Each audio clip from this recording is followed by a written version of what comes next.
Welcome back to Buddy Buddy. I'm here today with my man Benji in the new studio. I just recently fixed this up so that I have a more aesthetically pleasing podcast. Love the pink. Well, Benji, thank you for coming after work to hang out with me. Yeah, no, definitely. Actually, lying. I was at a golf range. I wasn't at work. I went. You made it sound like you were going to golf work. Range. No. I was at work and then golf range for an hour and a half and then out. Fair enough. So yeah, working on the swing. Need to. No, my golf game is terrible, but I'm playing on Sunday with two buddies. Hopefully. Yeah, it's fun. But no, I suck at golf. Yeah, it probably has all my time and wallet. Oh, that's fair. That was me last year. Like anytime I could play, I was playing. But well, dude, tell me a little bit about yourself because I know you a little bit, but I don't know you a ton. So yeah, give me a little backstory about your upbringing. Yeah, so it's a pretty common one. Raised in a typical Christian family. I'm Dominican, so yeah, we were raised in a Pentecostal home. Okay, Assembly of God. Yeah, pews.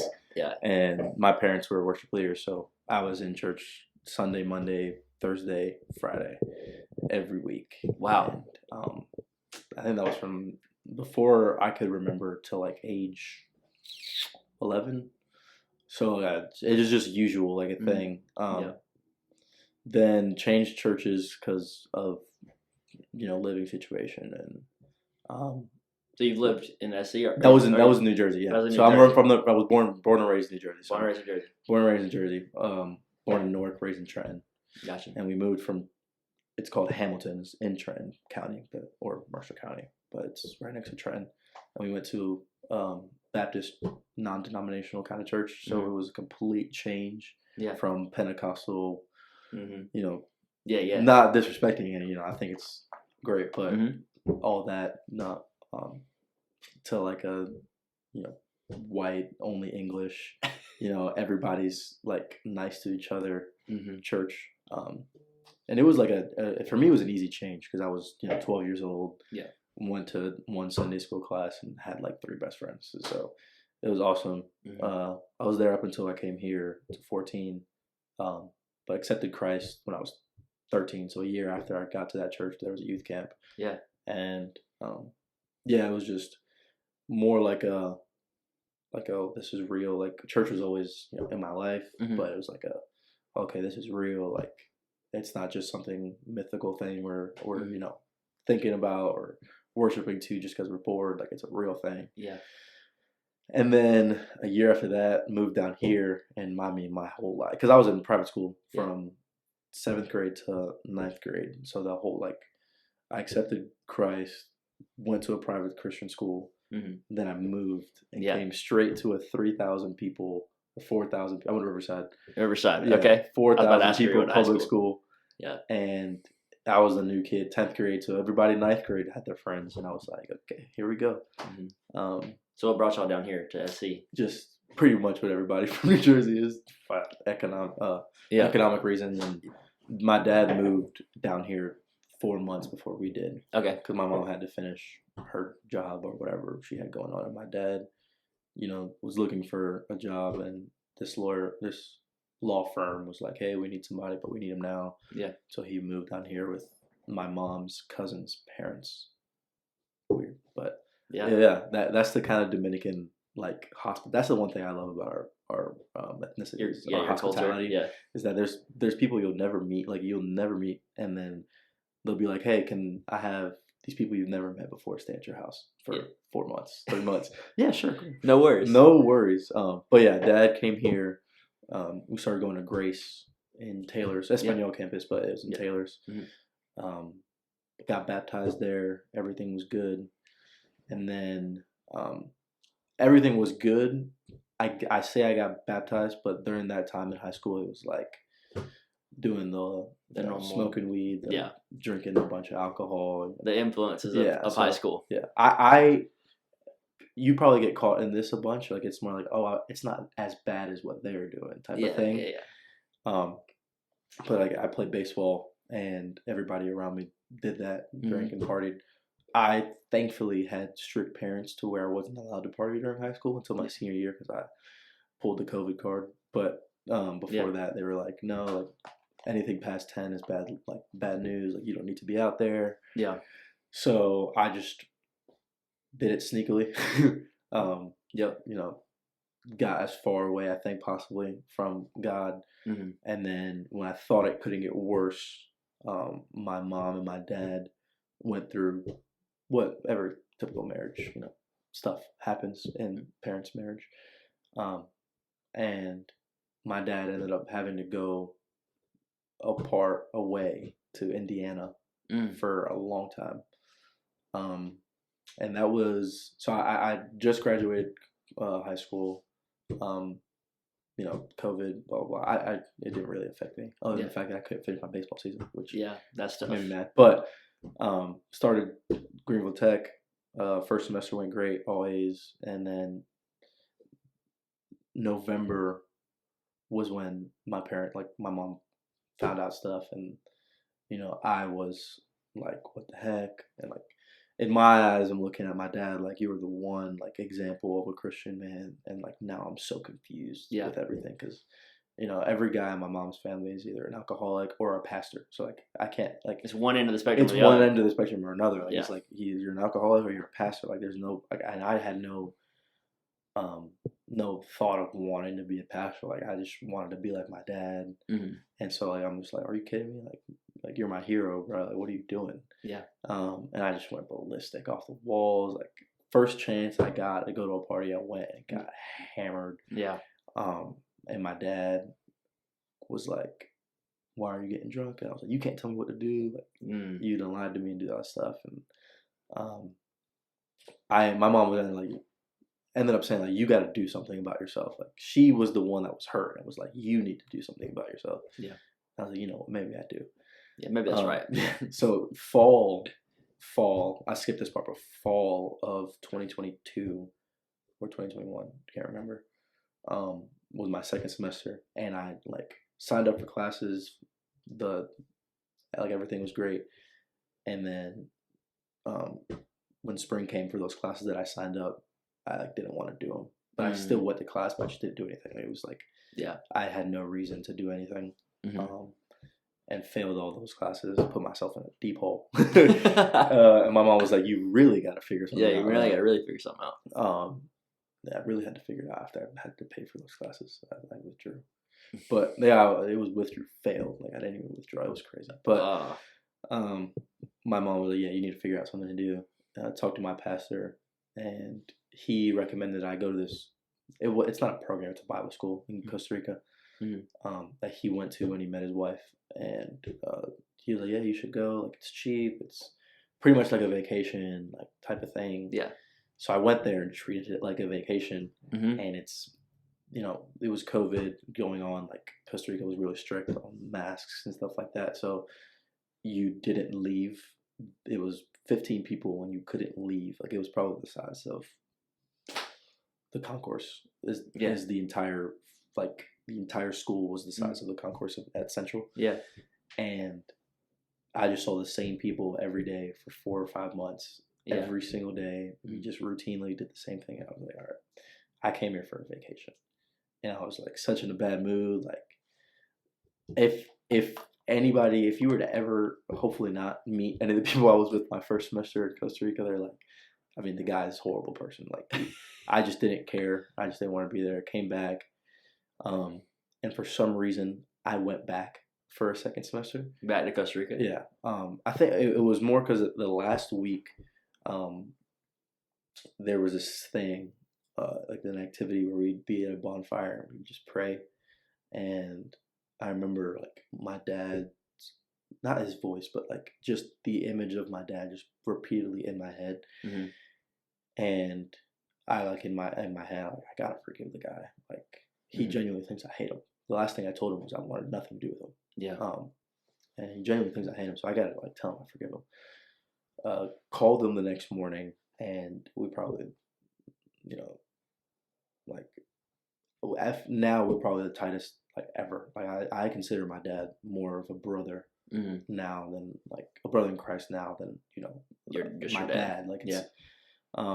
So after I called him and apologized how I treated him and everything, I came back home and I got like they did this feedback thing on how everybody thought of you from the semester, and I took it in, and I was like, dang, I do need to change. Like the problem isn't people around me, like the problem is myself. Like I have no fruit of Jesus in me at all. Like, so I went home.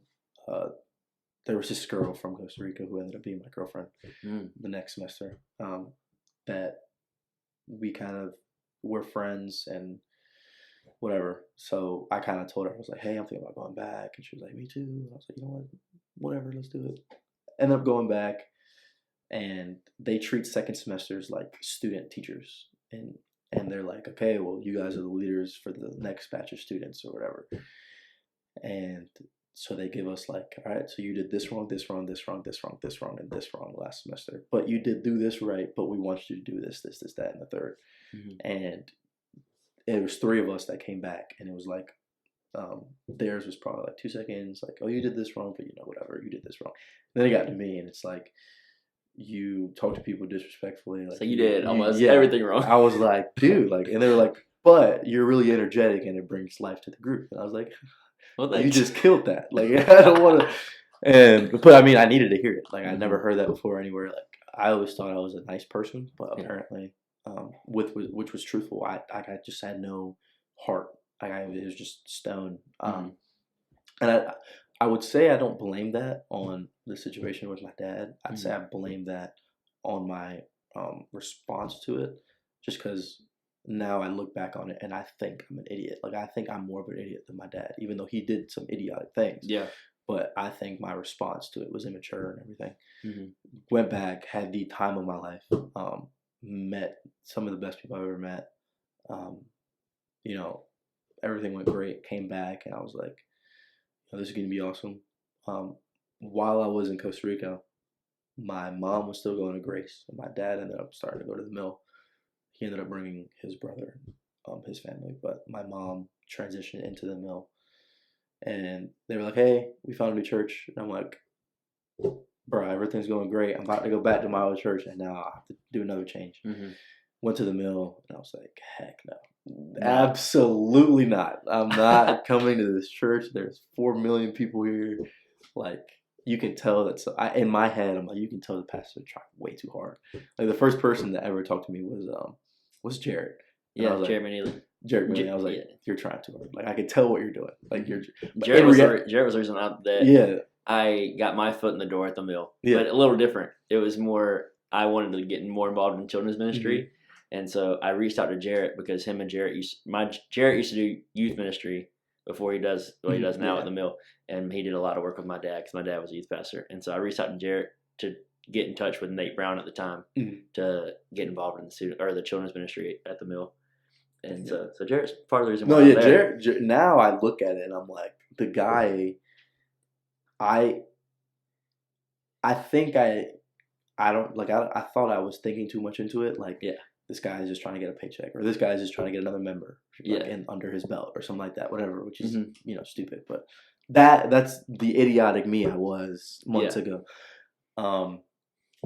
Started going there and I'm like, I don't talk to anybody. Like, me and my sister go there and we are arriving in her car so that when my parents are talking to people, we leave. We don't got to talk. We don't got to talk. We are out. Like, or I'll bring my car and, she'll ride with me. Or we'll just be in, whatever. I'm not going to be in the car with my parents because I'm not trying to talk to all these people. And then one day, Chandler came up. My mom talked to Chandler, of course. Everything leads back to my mom. But my mom talked to Chandler. It was like, hey, like, you ever need somebody for student ministry, my son would be perfect. Never, ever crossed my mind. And Chandler comes up to me one day. Chandler. He's like, hey, what's up? Blah, blah, blah. Talk to your mom. Here's my number, blah, blah, blah. And it's like, so I just didn't feel like I was in control because he was just so quick. Like, he just dominated the conversation. I had my phone. I was on my phone, probably on Snapchat or something. And I was like, this. And he was like, yo, what's up? Blah, blah. My phone's on. He's like, here, take my number. And he grabs my phone. And I was like, yeah, sure, contact. And he grabbed my phone, puts his number in, gives it to me, texts me, blah, blah, blah. And I'm like, okay, here we go. And he texted me. He was like, dude, you should shadow or something I'm like, whatever, sure, why not? Like, come and check out the student ministry. At that point, I was already like kind of involved with young adults, like with Chris and like that side. But at the same time, it felt kind of forced because I wanted to do the right thing, but it was nothing natural.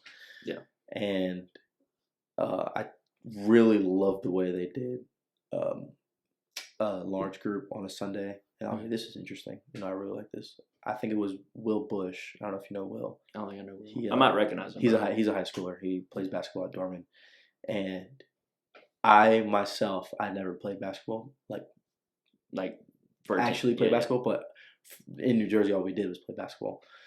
And so he's 6'8", 6'6", like 6'7". He's bullying like these 5'11" kids, and I've never talked to anybody, whatever. And I was like, let me just fool around. Like it's 9 in the morning, like whatever.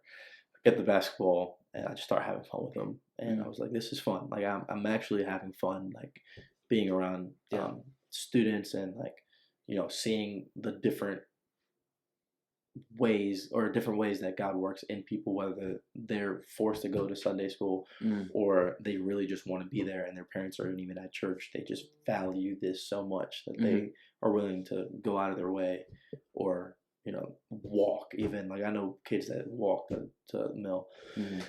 I was like, okay. So I text Chandler and I was like, hey, do you need help with summer camp? Like it was like 2 weeks away. He was like, dude, yeah, need you, 8th grade. Boom. I was like, okay. All right, now there's no turning back. No turning back. Get the summer camp. It was probably the best camp I've ever been involved with, or like either if I'm a student or a volunteer. Like it was one of the best camps I've ever been in. And I was like, yeah, I got to keep doing this. And got really tight with my 8th grade group and Tyler Glover. He's my guy now. And pretty much where we're at now, like still leading 8th grade, back in school full time. After that second semester, we don't talk about it. But now school's great. What are you studying? I didn't even know you were in school. Yeah, education and minoring in music. Okay. So, do you want to be a music teacher? I am one now. I know you teach guitar, but it's more like I want to. Yeah, this is interesting. I want to be like a high school coach. Okay. And then, because every coach has to teach something. Yeah. I don't want to be a history teacher or a math teacher. I don't want to be that typical gym teacher because I feel like gym teachers are just they do the same thing all over. And I love music, so like a choir teacher, like something like that. Like I was really interested in. But I have no boundaries on like what to do. Like if I don't want to do education anymore and I have to do a whole another 4 years of school, like I'd do it just because. At the end of the day, what I wanted to do is be in ministry, and hopefully, fingers crossed, Trip talked to me about an internship this summer. Oh, that'd be sick. At the mill. And so, I mean, that'll let me know how ministry will work in my life. But other than that, like, I'm right now in my life, I think I'm having the best time of my life. Like, that's awesome. It's so fun. Yeah. So that's super cool. Well, thank you for giving me the backstory on your life. Yeah, it's a big one. Because I really have only known you because we met while working at College Hunks. Yeah. I think it's safe to say you're probably the only good thing that came from my 1 week that I worked there. And it all started because we were packing some lady's house. Dude. That she was. I genuinely think she was high off something. She was high, or she was just heavily drunk because she had the most wine glasses I've ever seen. Alcohol everywhere. I've never packed, well, for one, I never packed. The champagne bottle that was like. And I swear she had, whether it was shot glasses or like whatever kind of glasses for alcohol, she probably had over like 150 glasses that we all had to wrap. And I just remember we were wrapping up her stuff because she wasn't going to help us, and she was just in her room, whatever she was doing. And I saw your tattoo, and it seemed pretty fresh. I didn't know if it was fresh, but either way, I complimented your tattoo because isn't it Galatians 2:20? Yeah, it's yes, because that's my favorite Bible verse. And so I was like, I complimented your tattoo, and I asked you where you went to church because, like, not like judging anybody, but like that's a verse that like. People that don't go to church that just get a Bible verse tattoo, that's not the verse they're going to get tattooed on them. They're going to be like Philippians 4:13 or something like that tattooed on them. And so I knew you had to go to church to know the verse. And so I asked you where in church, and come to find out you went to the Mill. Mm-hmm. And I had no clue because I go to Woodruff, so I don't go to Central. Love Siskiyou. Yes, I love Adam and Jordan. And yeah, so, Jordan's great. Well, and I guess I gotta say Daniel too. Daniel Godfrey, you're awesome too. But the staff there are great. Yeah. But and so that sparked our conversation because I saw your tattoo. I was like, I gotta make friends with somebody because like going off what my experience there, I was like, I was not enjoying my time there at all. Definitely need friends. Definitely need friends to make that go through, to enjoy packing somebody's stuff and moving it from wherever. And but yeah, and so we met there, and now I kind of found out that we go to the same church. Well, different campuses, but the same church. Yeah. Same difference. And so it's safe to say meeting you is probably, and this friendship is probably the best thing that came from that 1 week, because that was almost hell on earth for me that week. It hasn't changed. There's new management, but it hasn't changed. Similar thing. Yeah. Employees can kind of pick and choose when they want to work. Yeah. Does everybody still show up late? No, we have to show up at 7:30 now. Okay, I'm glad it's like actually on time. Yeah, because the guy we have now, everybody else complains about it, and because Gary. Yes, I remember Gary. He was like very nonchalant. He cared about us a lot, but he was very nonchalant. Like he didn't really mind what time you got there. Yep.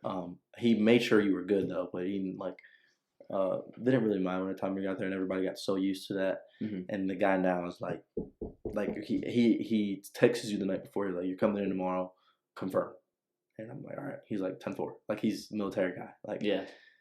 And I personally love it just because I would have loved that a lot more. I personally love it because one, you're not gonna he's not gonna tolerate people that you won't tolerate.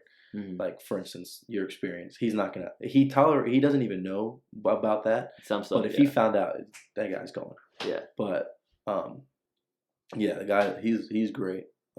But I would have definitely enjoyed that a whole lot more because I remember my experience. They were like, we're gonna show up at 8, and then the rest of the people wouldn't show up till 9 or later. And so like I'm just sitting there in the back watching y'all shoot hoops. I'm just chilling on the couch, waiting to get sent out. I was like, bro, like I'm here to work. Like I don't want to sit here for an hour. I mean, I'm technically getting paid for the hour, but like I don't want to sit here. Yeah. I want to go do my job and get off whenever we get done. Whatever. If it's a late day, whatever, or if it's a quick one, it don't matter. That's what I wanted. And so I had to leave that. But whatever.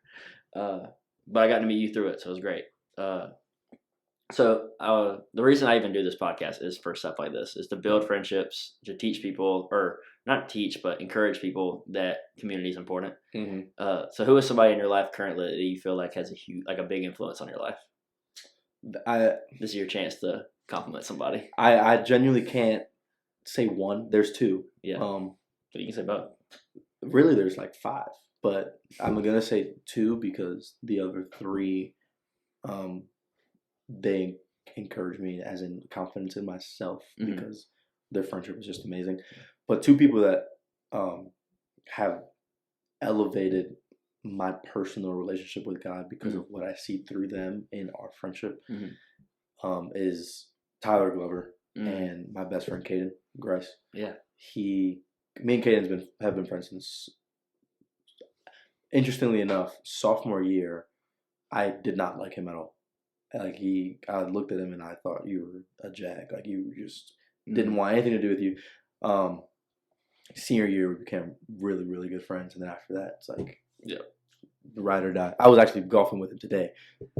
Similar on the same regard. One of the guys I'm playing with on Sunday is a friend that when I first met him, I had nothing to do with him really, but I was continually around him, and I said I'm gonna make an effort, and now we're like best friends. So. Yeah, and then Tyler, like it was so like natural. I first met Tyler at a young adults worship night, and it was the first one where I knew some people, and I didn't know whether or not I wanted to get involved with it or not. And obviously Tyler works there, so he was, he knows everybody. And me and I don't remember if it was me and Lane or me and Brandon. I don't know if you know Lane, but I know you Brandon Boyd. Yeah. I don't know which one it was, but we were playing cornhole, and Tyler and Corey had just come up. And they're like, "Yo, what's up?" Blah blah blah. And this is when this was after. So I know. Lie. I was already committed to being involved because this was after I told Chandler I was going to help in summer. And Tyler was like, "Yo, what's up? Like, you're gonna be the guy that helps out with 8th grade. I was like, yeah. How'd you know? He was like, because we're the 2 8th grade leaders. I was like, okay, here we go. Yeah. So like, all right. Interestingly enough, because it was that Sunday morning, I talked to Chandler about that. Sunday night was the worship night. Dang. So it was quick. So Chandler let him know quick. Yeah, I almost guaranteed it. Like I would be surprised if Chandler didn't tell Tyler that I. So he had to find out somehow. Yeah. So it was so like natural, especially Corianne, like him and Corianne, their relationship. One, this is so not related. No, so off topic, but their relationship is so like good and like awesome to see, like from a third bird's eye view. Like it's just so like cool because like they trash talk like cornhole. Mr. Professional over here. Not anymore. Retired. I did play occasionally, but Tyler sucks. Corianne is gross. Or yeah, she's either good. The other way around. Yeah, Corianne's gross. And I was playing with Sophia, the intern. That's what I was playing with. And Sophia's not good. And Corianne was letting her have it. And Tyler was letting Corianne have it. And it was just funny. And then just like seeing how they like feed off of each other and like they're just perfect for each other. And I just became friends with Tyler, got his number, went to camp, and I've never had so many genuine like conversations you don't want to have in that span of time. And to this day, like whenever it happens, we just talk about it, or random, like he'll just send me a worship album and be like, this is like, because we are very similar in a sense where we talk the same. And I'll be like, bro, this is hard. Like, this is probably the toughest elevation worship album. And it's so like contradictory because it's like when you hear people talk like that, you're probably thinking they're talking like rap or like something else different. But you're like, bro, this is tough. And I'm like, I love it. Like that's what I want. Like I want this Christian friendship and brotherhood to feel natural, not to feel like I have to change myself. Exactly. Which is the experience I had all my life with friendships in that regard. And I mean, to this day, like Tyler and I, we're seeing how involved he is because now he's taking on a bigger role with his job at the church. So he switched campuses to Cooley. I didn't know that. So so he hasn't been with my group of Central's 8th grade, which was his group before he went to Cooley. And seeing the effort that he puts in outside of his time with Cooley to see those kids in Central, love that, is incredible. Like he came up to me and he was like, "Hey, like, do you want to start like a D group with the 8th grade kids after church on Sundays, like on Sunday nights?" I'm like, yeah, sure, I'm not doing anything. And he was like, all right, dope. Made a group chat, like found what book we're gonna study. Like we studied James, split up each chapter into days. Like bro went deep. Like he did. Like he cared. Like you notice he cared. Obviously, I cared.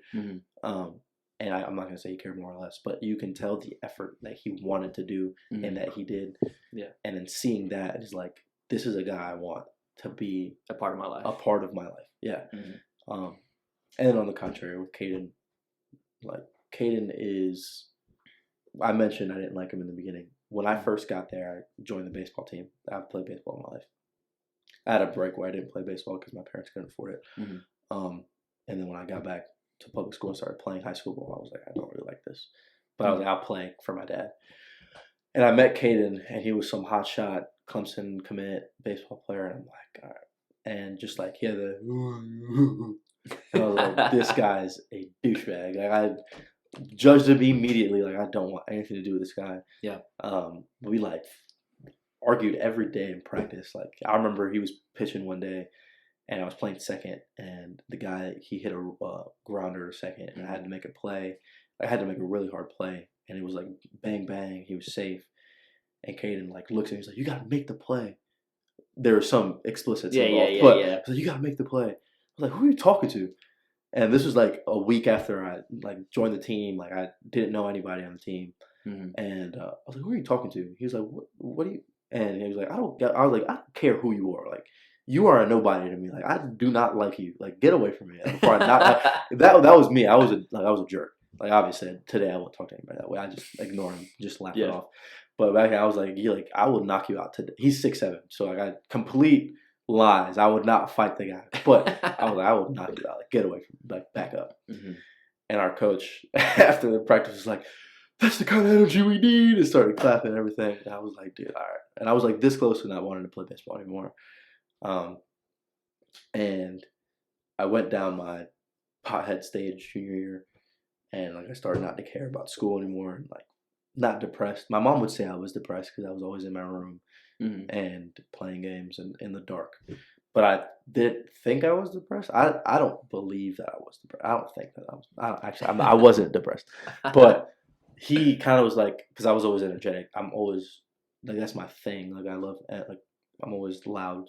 Not as much now, but back then I was always the loudest guy. I was doing something stupid, and that junior year, I was like slowing down. Like, I calmed down a bit. Like, I was really quiet. And he was like, are you good? Like, what's wrong with you? And mind you, I don't like this guy. Like, he's just a teammate. Don't like the guy. No one on the team liked me because I don't blame them. Yeah. I always tried to be cool and did stupid stuff. But he kind of was like, hey, like, whatever. Started,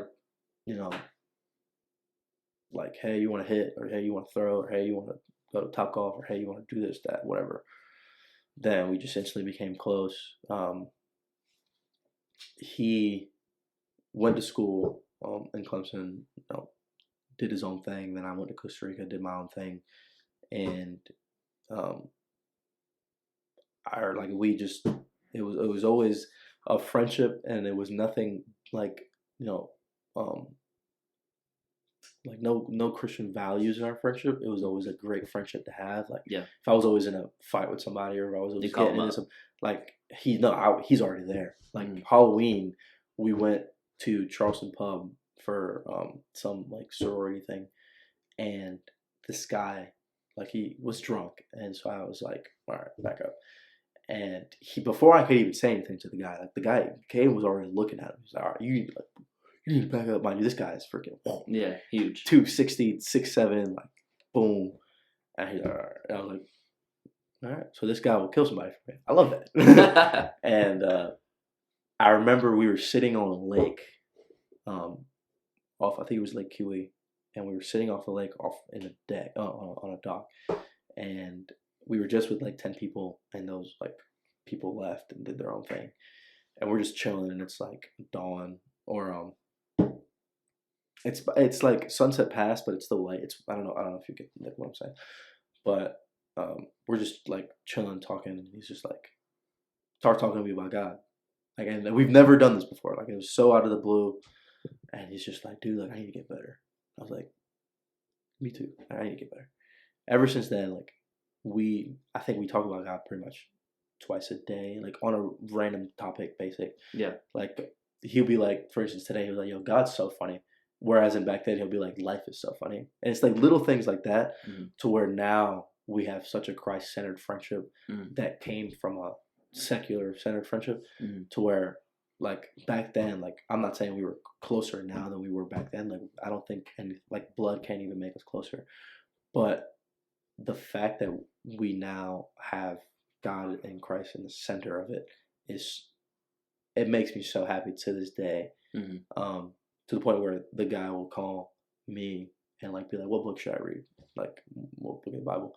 And I would give the phone to my mom. He calls my mom Mama Jaquez, because my last name's Jaquez. And he's like, Mama Jaquez, what book should I read? She's like, read Job. And the guy reads it, and he calls up my mom.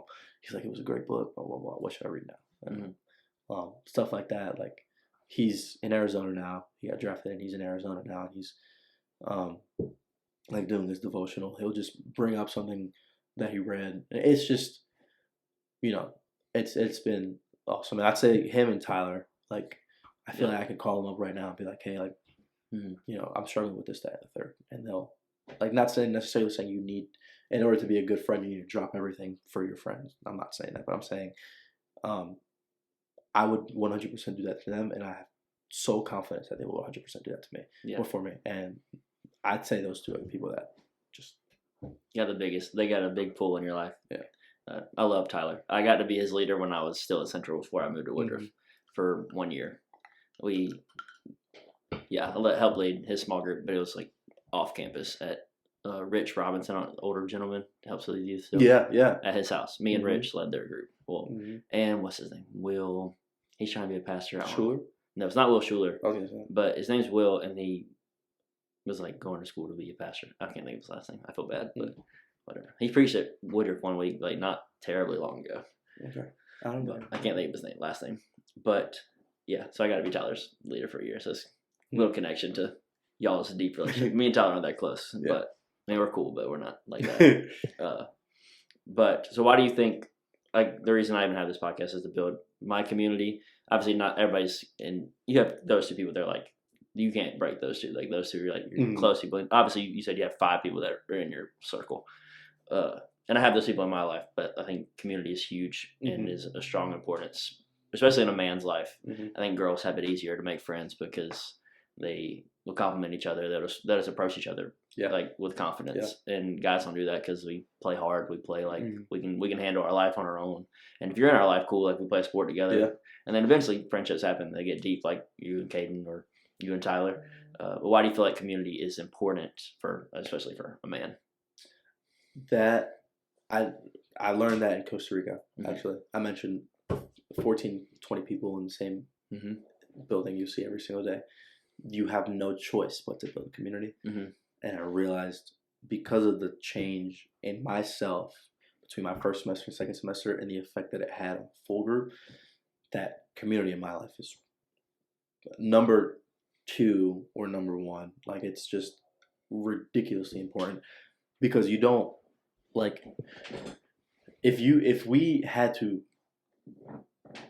have our relationship with God one-on-one with no help from anybody else, it would be a disaster. Like, and I say this in such a harsh way because I think things need to be said harsh.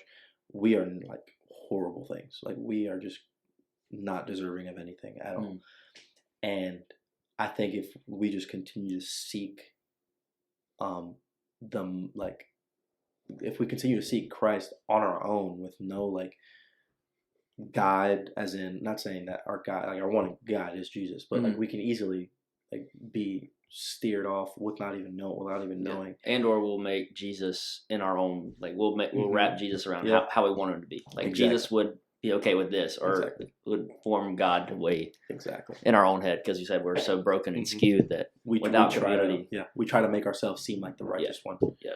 And I feel like it's a dangerous thing with community because one, it's so easy to find other people that are like that, to where they'll be like, yeah, like Jesus does this, but you know, the Bible might say this, but like, and like you can have friends that are just like that, and you guys completely believe in that, and then it just steers you away.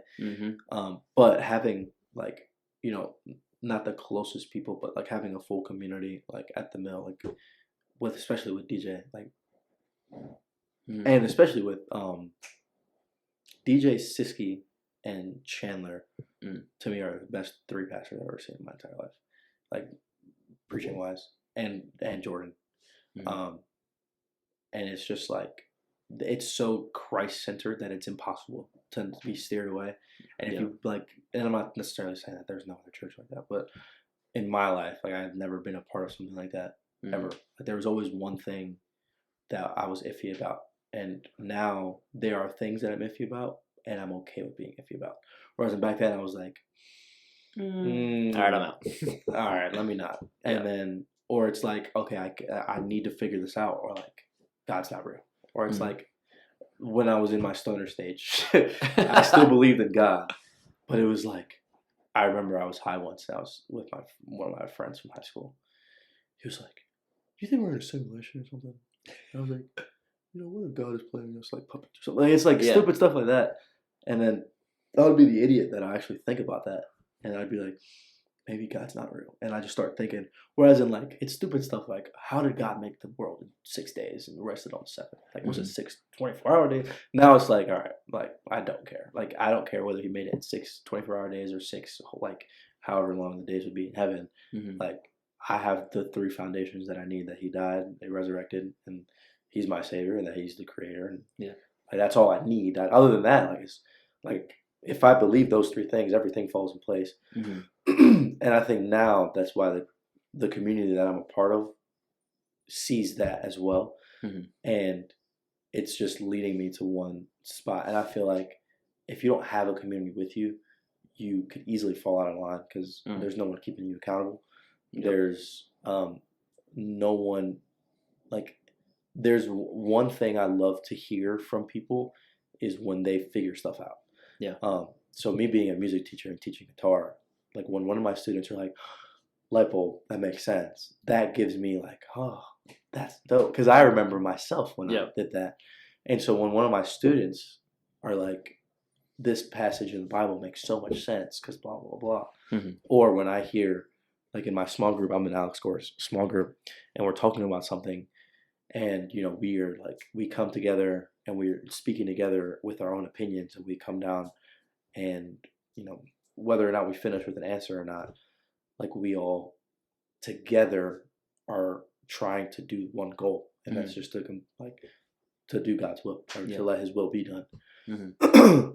And I think community is a huge part, and I don't know where I'd be without a community that I have right now. Yeah.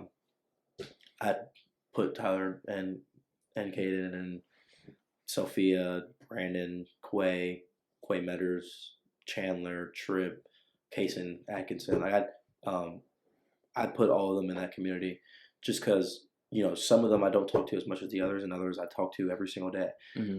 But at the end of the day, like, whenever I want to talk to you, like, I don't have to change myself, and we can, boom, community. Yeah, we're just cool. That's awesome. So, especially like what we're doing right now. Like, we believe the same thing. I barely know who you are. Exactly. And hopefully I'll get to know who you are. Yeah. But like, I feel so comfortable just talking to you because I know we have a similar mindset in the important things. Yes. So exactly. Yeah, that's part of the reason why I'm here. I just want to hear everybody's opinions on community, because I think somebody would be lying to say that community is not important, or like strong friendships aren't important. I mean, it's hard, and as like, I don't know how strong-willed guys are, and they can control everything and do everything on their own. They'd be lying to say that, like, it don't matter in what aspect community is important. And it's just been cool how my community has been formed, because like some of it's been through college. Like the friend I mentioned that I didn't really like at first, like that stemmed from playing ultimate frisbee. We played collegiate ultimate frisbee at North Greenville, and so we traveled and played ultimate frisbee tournaments against other colleges, and so that forced me to be around these same group of guys, and that's like some of my closest friends now, like at least 2 or 3 of them. And then I got into cornhole, and I got to add a couple more to my community, because the 2 dudes that really got me into it, I'm still heavily invested. Like, I ended up setting up one of them with his now wife. They got married like 2 weeks ago. That's sick. I set him up, and so like I got to like be a part of that, and so it was cool going to his wedding and seeing that come to fruition. And I was like, I set them up. I get credit for that. And then the other one, like, and I plan on having a couple of them be in my wedding. And so just see how my community's formed together. It's not all been everybody at the mill. And then I got people like Jordan and like Hampton and people at Woodruff and Siskey, like, that I know have my back and I can go to with anything. Yeah. It's just been cool. And then obviously now I have my fiance who I can consider to be my best friend. I can go to her with anything and not have to change myself. I can be as goofy as I want to be around her, and know she's not going to judge me. But yeah, so I'll end with this because I feel like we've been talking for a little while. What are some of your goals going into next year, since the New Year's right around the corner? Oof. Since you're in school, I know you're teaching. Definitely finish school. I have you're like almost done. Yeah. So hopefully fall of 2024, which I should have been done way before fall of 2024, but Costa Rica, and in this semester I decided not to do school. But hopefully. When did you graduate high school? 2020. So I should be done. Do you know how old I am? 25. Appreciate that. I'm 28, but jeez, that was I promise you that was the first number that popped in my head. And I was like, let me shoot low. I appreciate it. Yeah. I knew you were a little younger than me, but yeah. But yeah. So what are your goals going into 2024? Finish school. See where God wants me potentially. Not necessarily saying I'm gonna find out this year, but being okay with not finding out this year, or being ready to find out this year or next year. Whether it be at the mill, whether it be I learned stuff from the mill and then through the internship, find out I don't want to do it, or I found out I want to do it, but maybe I don't want to do it there, or other opportunity, so many different things. I'd say a very practical one. I need to get back to the gym. I feel so weak and so like even though I'm working and I'm lifting up things every single day, I just feel so terrible. Where do you go to the gym when you do go to the gym? 10-star. Well, we can start going to the gym together because I was there today. Good. Okay. So you can let me know if you need to go to the gym. Oh man. I thought you might get 10-star just because it's right near their central, but I was thinking start go to Crunch, but 10-star Crunch is like 30 minutes back. So. Yeah, no, it's too close. But yeah, other than that, I don't like necessarily like me personally. I feel like I'm a very straight shot person. So if I set something, there's no if it doesn't happen So it's I like leaving an open mind. So saying I don't have a goal, I say I need to get back in the gym and I want to get back in the gym because if I don't, there's nothing good about not going to the gym. You only have things to gain from going to the gym. Mm-hmm. Whereas in other things, it could be my goal is to only eat blah blah blah blah, and then I don't want to do it, and I'm dang it, my goal was to do this, so I have to force myself, and it's I don't want to do that. Exactly. Other than that, I genuinely just want to do what God has for me. I love that, and I just want to build relationships in and out of church. And actually, now that I think about it, when I bring up church, I think my biggest goal is evangelism this year. I think it's something I haven't done. Done or very little. And I think it's it's interesting because it's the one thing that God told us to do. He didn't, other than to follow him and do, obey his commandments, but the one thing our job, he gave us one job is to go and make disciples. That means evangelism. And I feel that's the least I do. I help out in the church and I do this, that, and the third, and I read my Bible, I blah blah blah, pray, and I the one thing I'm supposed to do is the thing I don't do. And I've had encounters where I have done it and it's successfully happened, unsuccessfully happened, whatever. And whether it happens or it doesn't, when I talk to them about it, it brings me joy. I feel that's what I'm supposed to do because that's what we're supposed to do. But then I don't do it. I don't know if it's a me thing. I don't know if it's the devil in me thing or But yeah, that's a conviction on my heart too, because it don't matter how involved I am at the church, and I lead the 11th grade guys at Woodruff, and I love them boys dearly. I met them for lunch yesterday, but I don't evangelize when I'm in public as much as I should. I can shine a light and people can see there's something different about me, but if I'm not sharing the name of Jesus and the message of hope that he can give, what am I really doing? It might our actions can lead to those conversations because they'll eventually people will notice, but we can initiate more conversations, and we don't have to wait on people to come to us to say bro, why don't you cuss, or why are you so bubbly in the midst of this tough situation? And that's just, we don't have to wait on those opportunities to share the hope. We can do that in more everyday life. I think it's more a embarrassment thing. Yeah, it's the same thing with fear going up to a girl. It's they're gonna think I'm idiotic. They're gonna think I'm dumb. Yeah, that's why I slid in her DMs. Yeah, I don't gotta see the. That's why I don't gotta see the heartbreak if she turns me down in person. But luckily she said yes, and now we're getting married. No, we're getting married. There we go. Do you have a date yet? July 20th. July 20th. So my goals for 2024 is obviously get licensed in real estate, obviously get deeper in my relationship with Christ, and obviously get married to her. Wedding planning is going good, so yeah.